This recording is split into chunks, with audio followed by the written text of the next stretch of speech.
Sud Radio, faut que ça change. Anthony Martin-Smith. Bienvenue sur Sud Radio, il est un peu plus de 20h30 et on démarre tout de suite avec les changements à la une, présentés par Matteo Lamblot.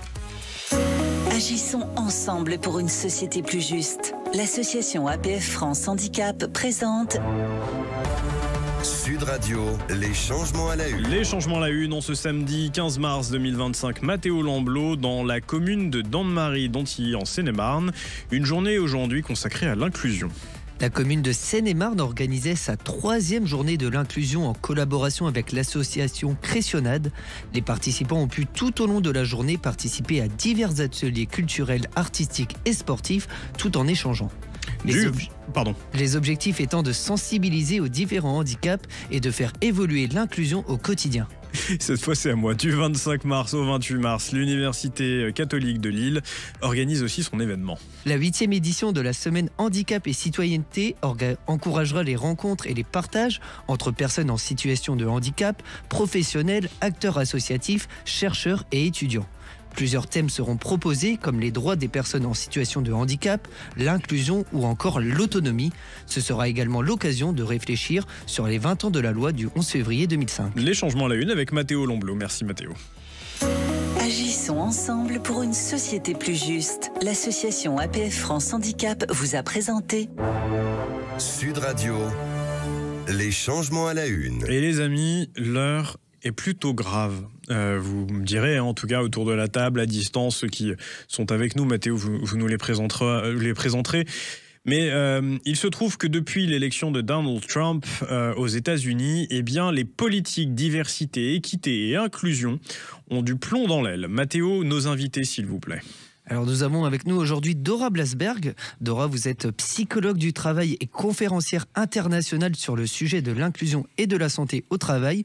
Avec nous également 3 chroniqueurs aujourd'hui. Virginie Dubost, vous êtes consultante experte du luxe et conférencière sur la résilience. Amou Bouakaz, vous êtes consultant en diversité handicap. Et enfin Salim Ejnaini, vous êtes créateur de contenu. Bonjour à tous. Bonjour. Eh bien, merci Matteo Lamblot. Alors, je vous le disais juste à l'instant, Donald Trump, depuis qu'il a été élu en janvier 2025, il a décidé de s'attaquer drastiquement, évidemment, au budget dans son gouvernement et des postes qui, selon lui, seraient inutiles. Et il a commencé à s'attaquer prioritairement aux femmes et aux personnes en situation de handicap, sur ce qu'on appelle aux États-Unis les politiques DEI, donc de diversité, équité et inclusion.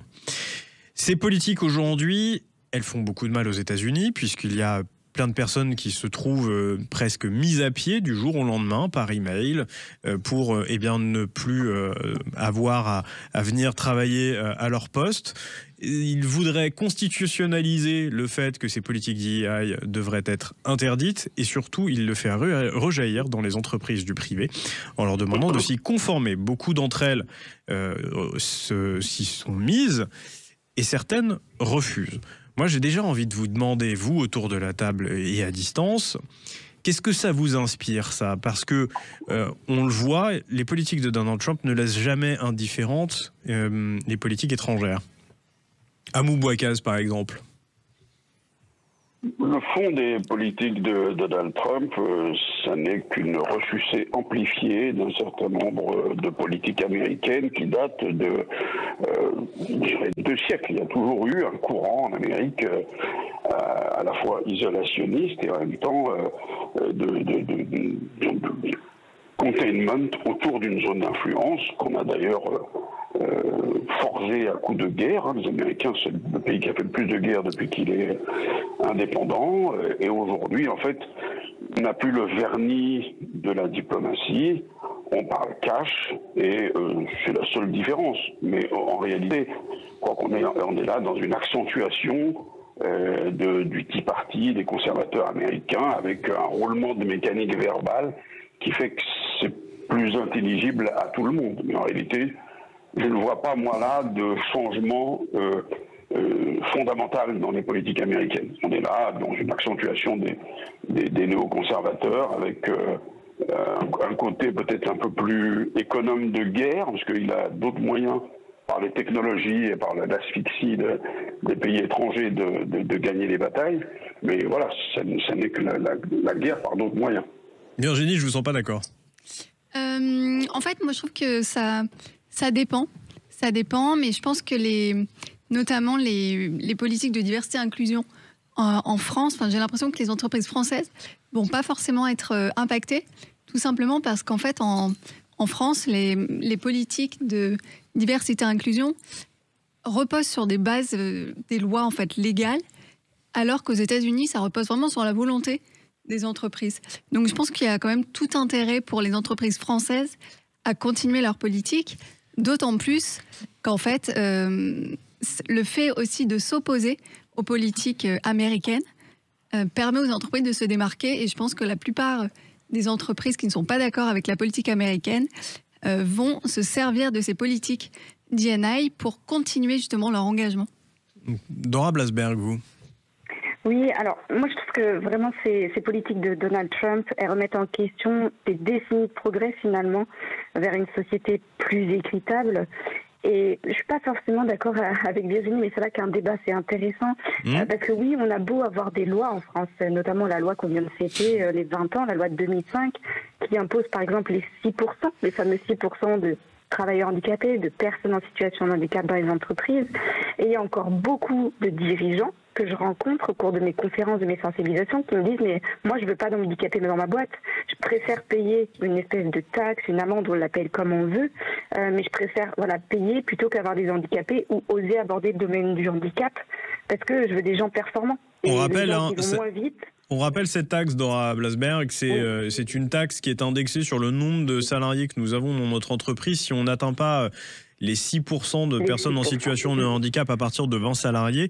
Et aujourd'hui en France, sur 116 000 entreprises concernées, seul un tiers engage 6% et plus de personnes en situation de handicap. Ça veut dire qu'il y a encore 2 tiers qui ne font pas l'effort et qui pourraient possiblement être encouragés par cette démarche politique des États-Unis. Voilà, c'est-à-dire qu'elles vont trouver une excuse, elles vont dire bon les États-Unis reculent sur le sujet, vous voyez bien, on a bien fait de pas avancer nous aussi sur le sujet. Vous voyez, les États-Unis ne vont pas sur ce champ-là, donc nous on va mettre nos priorités là-dedans. On va mettre nos priorités sur des KPI de production, sur des KPI de marketing, sur d'autres choses. Un indicateur de performance, un KPI. Exactement. Salim, plusieurs choses dans tout ça. Effectivement, on a des bases légales solides. En France, en tout cas, on ose espérer qu'elles le soient et qu'elles seront suffisamment pour résister à cet état d'esprit décomplexé qui repousse ce progrès qu'on appelait pourtant de nos voeux. Il y a heureusement des résistances. On le voit bien avec Apple, qui n'est pas anecdotique, mais qui résiste là-dedans. Oui, l'Assemblée des actionnaires a voté contre la suppression de politique diversité, équité et inclusion. Tout à fait, ce qui a mis en fureur Donald Trump et qui a annoncé qu'il voulait justement rendre constitutionnelles ces nouvelles dispositions. Néanmoins, on est bien au courant que en 2018, je veux pas casser l'ambiance, mais on avait eu pendant la Coupe du Monde d'ailleurs, on avait eu la fameuse loi Elan qui, à défaut d'impulser un élan positif, en tout cas, en a amené un très négatif. Donc les lois aussi peuvent reculer. Il faut pas oublier que les lois peuvent suivre des effets de mode et on peut tout à fait se retrouver dans des catastrophes décomplexées et qui permettraient à d'autres de libérer une parole qui serait tout à fait toxique pour toute une frange de la population. Et je parle pas seulement de handicap. C'est vrai que des idées qui ne se disent pas et qui sont un petit peu sous le manteau, si je puis dire aujourd'hui, peuvent tout à fait se voir apparaître au grand jour demain et se voir retransparaître sur des politiques emploi, sur des politiques inclusion, accessibilité, transport, etc. Alors récemment, un juge du Maryland a décidé de contre-attaquer sur le plan juridique en considérant que les politiques, les velléités de Donald Trump étaient anticonstitutionnelles. Justement, c'est pour ça qu'il veut constitutionnaliser les choses. Mais est-ce qu'on n'a pas espoir finalement que les États s'en mêlent et fassent en tout cas une forme d'opposition franche contre cette politique de Donald Trump? Peut-être... Amou Bouakaz. Enfin, Salim El Daini et Amou Bouakaz. Salim Ajani. Là-dessus, il y a deux choses. C'est qu'il manœuvre à grands coups de volant, en réalité, Donald Trump. Et on a eu l'exemple qui a été fait, notamment avec les licenciements côté X, ex-Twitter.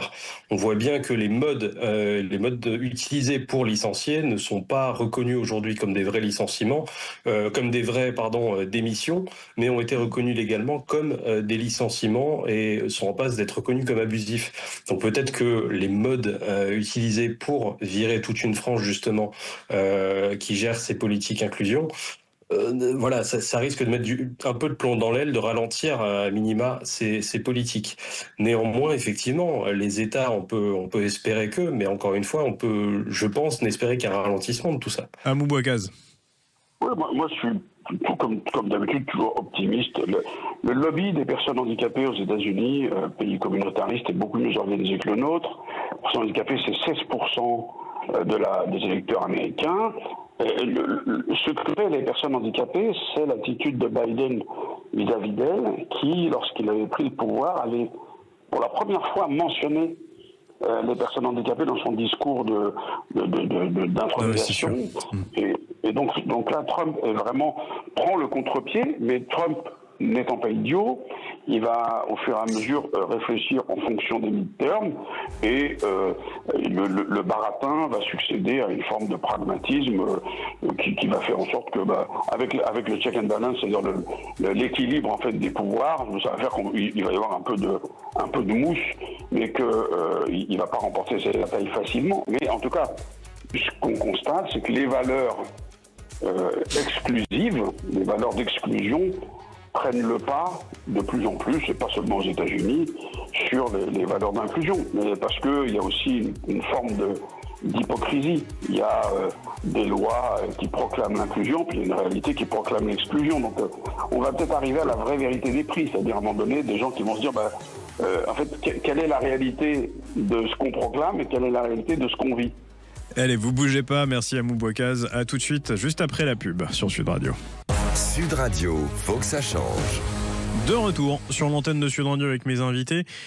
Apple, Microsoft, Morgan Chase, Goldman Sachs, entre autres, sont les entreprises qui ont décidé de faire opposition et barrage aux politiques de Donald Trump en matière de diversité, équité et inclusion. C'est le sujet que nous abordons dans le cadre de cette émission. Et l'influence rétrograde, peut-être, c'est ce que nous tentons de voir avec les invités, sur ces politiques à travers les États-Unis d'une part, mais aussi à travers le monde et chez nous en France, comment ces entreprises prennent ce genre de politique. Il est apparemment entendu que certaines entreprises du CAC 40 commencent à se poser des questions sur est-ce que je dois continuer à avoir ces politiques dans mon entreprise, et certaines entreprises, Virginie Dubost, font, je viens de le dire, résistance. Exactement, des entreprises américaines font résistance, comme tu l'as dit, Microsoft, etc. Et on a justement des grosses entreprises du CAC 40 françaises, comme LVMH et Accenture, qui ont décidé d'aller plus loin dans leur politique de diversité et d'inclusion et de renforcer leurs actions. Donc on voit bien que certaines, comme disait Dora, certaines entreprises vont prendre pour excuse cette tendance américaine de couper les budgets et de couper ses politiques, mais d'autres vont prendre le contre-pied et vont pouvoir amplifier aussi leurs actions. Moi, je me mets dans la peau de Donald Trump et je me dis, voilà, si je mets en place ce genre de choses, combien ça me coûte ? Ça, c'est son raisonnement, je crois. De toute façon, lui, son précieux dollar, il veut être rentable à tout prix. Et c'est comme ça, d'ailleurs, que depuis qu'il est président pour son second mandat, il traite les sujets. On le voit aussi, notamment dans son traitement de la guerre avec la Russie et l'Ukraine. Il traite à travers une notion purement financière et spéculative. Aujourd'hui, est-ce qu'on a la certitude qu'une politique diversité et inclusion dans les entreprises est une source de rentabilité supplémentaire? Ou est-ce que c'est parce que politiquement, c'est bien de le faire pour l'image? Amou, Dora, Salim, n'hésitez pas. Alors pas tous en même temps du coup. Allez, Dora.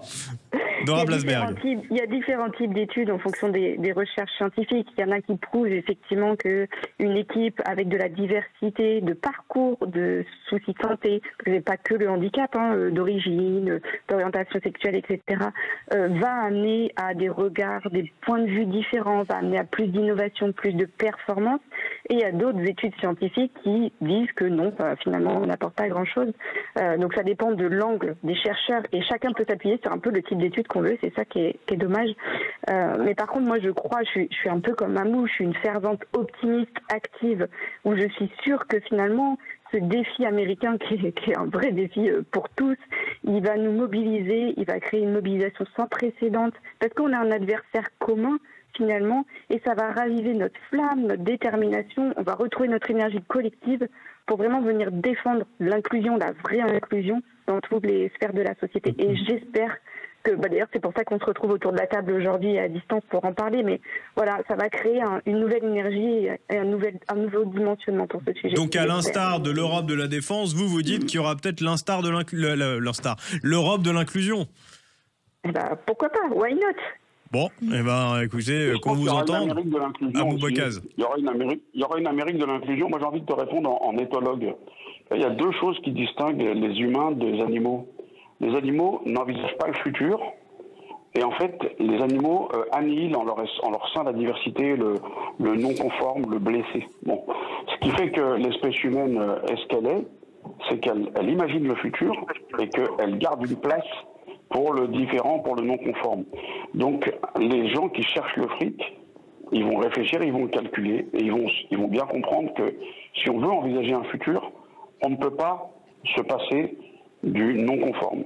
Donc ça prendra peut-être un peu de temps, mais si Apple, je pense, l'entreprise qui a le plus parié sur justement de prendre la personne handicapée comme un valide feignant, c'est-à-dire de permettre d'utiliser ses outils avec un sens en moins ou encore plus, si cette boîte-là continue sur ce chemin-là, et que c'est la boîte qui rapporte le plus ou peu s'en faut, je pense que les autres finiront par lui emboîter le pas. Oui, mais pour autant, je veux dire, Donald Trump, sur la question du handicap, il est assez clair. Et en 2015, déjà, il avait commencé, il s'était moqué du journaliste Serge Kowalski de son handicap. Ensuite, il est revenu dessus en disant que c'était pas vrai. On peut pas dire que là-dessus, il fasse semblant. Enfin, en tout cas, il aurait même dit à un de ses cousins en situation de handicap que le mieux pour lui, c'était de mourir. Mais tout est là-dedans, tout est dans le fait d'être revenu dessus ou de je veux dire, il a bien traité Zelensky de dictateur devant public, etc.